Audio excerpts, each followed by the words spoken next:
পুরীতে গিয়ে তো অনেক ভিডিও শেয়ার করেছি, কিন্তু খাবার ভিডিও তোমাদের সাথে শেয়ার করব বলে ছোট ছোট ক্লিপিংস আমি তুলে রেখেছিলাম। সবটা শেয়ার করা যদিও হবে না, তো যাই হোক, আমরা প্রথম দিন গিয়ে আমরা নিয়েছিলাম একটা ফিশ থালি। তো ফিশের মধ্যে নিয়েছিলাম পমফ্রেট মাছ, মাছটা খুবই টাটকা ছিল।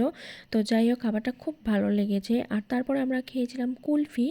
আর এই কুলফিটা সত্যি খেতে অসাধারণ ছিল, বাদাম ছিল পুরো ভরপুর। আর সন্ধ্যাবেলা বিচে গিয়ে দেখলাম যে মিত্র ক্যাফে, তোমাদের সাথে আগেই শেয়ার করেছি, মিত্র ক্যাফেতে গিয়েছি আর ডায়মন্ড ফিশ কবিরাজি খাবো না, এটা তো হয় না। তারপরে একটা নুডলস স্যুপ নিয়েছিলাম।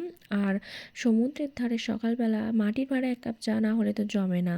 আর শেষ দিন আমরা খেয়েছিলাম এই সুন্দর থালিটা, যার মধ্যে শুক্তো ছিল, আর শুক্তো তো আমার ফেভারিট। আর তারপরেই ছিল বাসন্তী পোলাও দিয়ে মাটন। মাটনটা দেখে তো পুরো জিভে জল চলে এসেছিলো, ভিডিও করতে করতে আবার খিদে পেয়ে গিয়েছে।